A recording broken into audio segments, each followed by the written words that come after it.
What it do, people? Thank you for choosing Total Payout Podcast, chilling with your host Trouble. Today's date, April 7, 2026.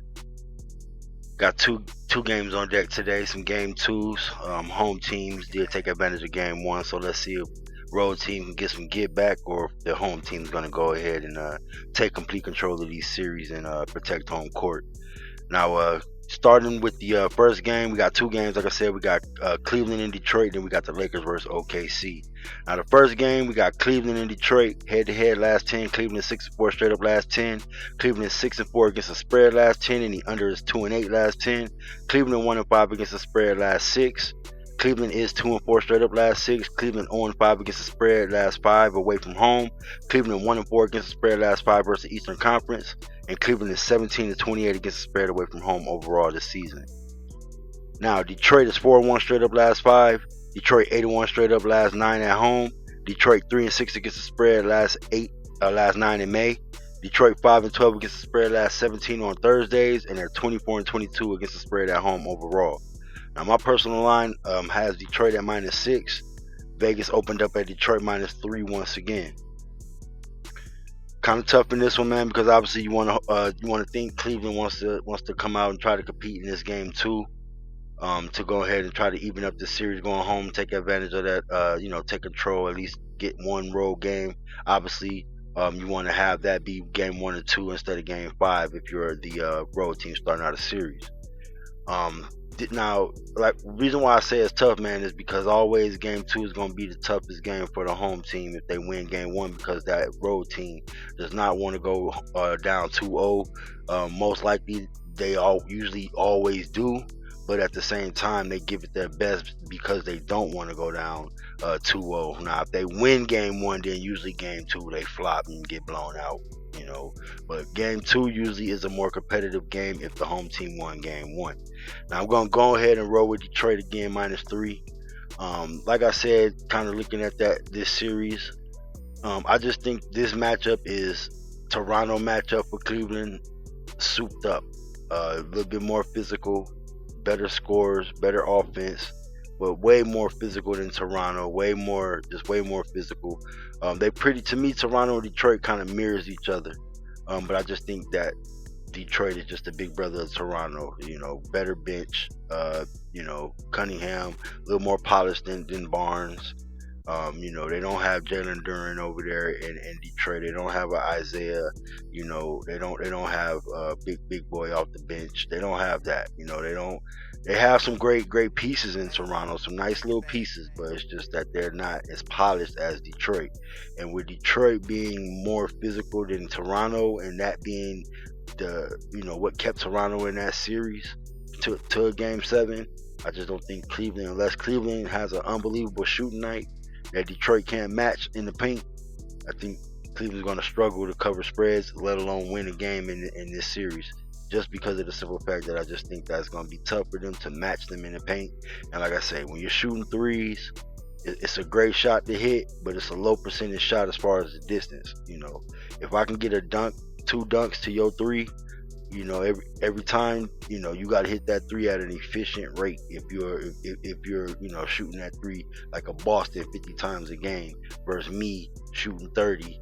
Detroit is one of the lowest 3-point shooting teams in the NBA, if not the lowest shooting 3-point team as far as attempts and makes. So that means that they get a lot of their buckets at the rim. So tough for me to just trust Cleveland with their guard makeup, and they don't really have a lot of paint presence as far as getting to the bucket and scoring at the paint. They don't do that. So I just don't trust them to cover a little spread like a bucket. So give me Detroit -3 at home. Now, second game we're going to look at Lakers versus OKC. OKC up 1-0 in this series. Now, head-to-head, last 10, OKC 7-3 straight up last 10. OKC 7-3 against the spread last 10. The under is 7-3 last 10 as well. Now, Lakers are 7-3 against the spread last 10. 0-6 against the spread last 6 versus OKC. Lakers are 3-7 against the spread last 10 away from home, and they're 23-22 against the spread away from home overall. Now, OKC is 15-1 straight up last 16 at home. 4-1 against the spread last 5 at home versus the Lakers. 5-2 against the spread last 7 in May, and 21-24 against the spread at home overall. Now, my personal line, I opened up OKC -8. Vegas once again opened up OKC with a big line of -15.5. Now this one, I don't like. Okay, I mean I don't like the Lakers on the road without Luka, without their offense being 100%. They played a decent game last game. It just fizzed out in the second half. I think they only put up 37 points in the second half. I mean, I don't understand. That's tough. I mean, I just see that same thing happening, but OKC being more efficient. Shea had a horrible game, a lot of turnovers. Just looked like he didn't play basketball in a week. LeBron did his thing, man, but Austin Reeves was out there shooting bricks. I expect Austin to probably have a better game, but then again, with the amount of wings they can throw at Austin, and with him and LeBron pretty much being the only two players who can create on the floor at this point, it's tough for me to believe Austin Reeves is going to just blow off and go off one of these games. Especially looking at what I seen last game. Obviously, it's only his third game back, from his injury, but at the same time, it's only going to be his fourth game back, so it's not going to be like we're fast forwarding 10 games, only one game extra with maybe 1 day of rest. He needs reps more than rest at this point because it's OKC. He needs to be able to see the bucket go in more than he needs to be sitting down on the table or getting massages after games. They need his offense, not his presence. So it's tough. Give me OKC -15.5 in this. I took the over last game. I'm not going to double dip on that because I didn't like what I seen from the Lakers in the second half. It did drop down to 209.5. The over under went from 214 to 209 in the hook.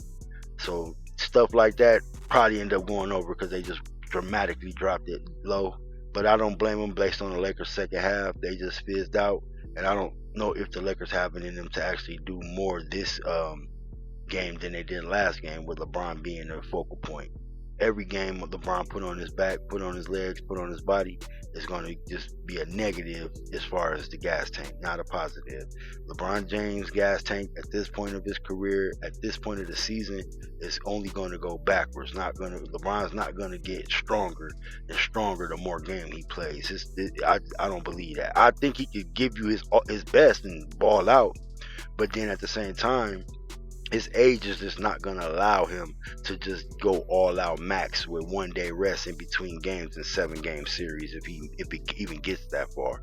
So, like I say, I trust OKC to flood the Lakers in this game, turn the Lakers over like they did last game, force LeBron to be the focal point. And with that being said, LeBron's going to be taking shots away from players like Luke Kennard, Rui, players that need those reps to be able to contribute, because other than that, they're useless if they're not getting those shots up and making them.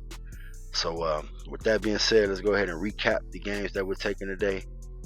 Like I said, we're going to go ahead and take Detroit at home once again to cover that -3 against Cleveland. I just don't think Cleveland, throughout a whole 48 minutes, has what it takes, mentally to withstand the way Detroit plays the game of basketball.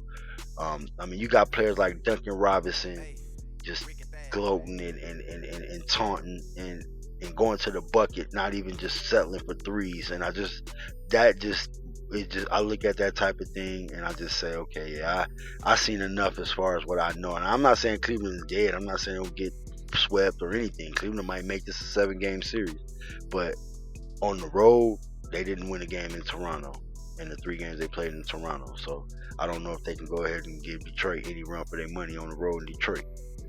Now the second game we're taking OKC -15.5 over the Lakers. I just don't think the Lakers have enough on the road to cover. I don't even think the Lakers will win a game this series, especially if no Luka.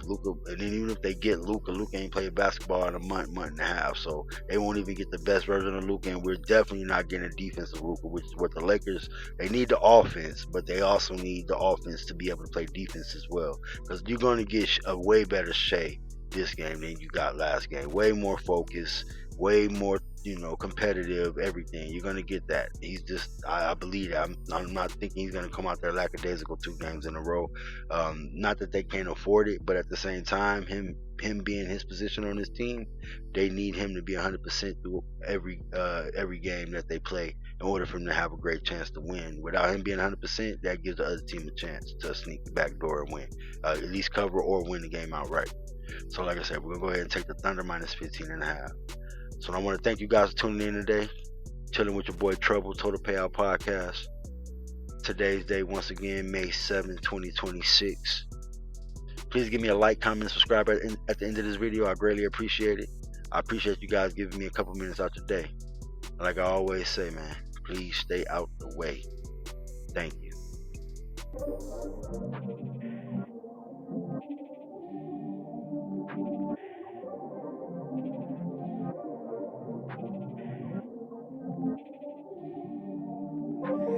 Hey, Rick and Thad.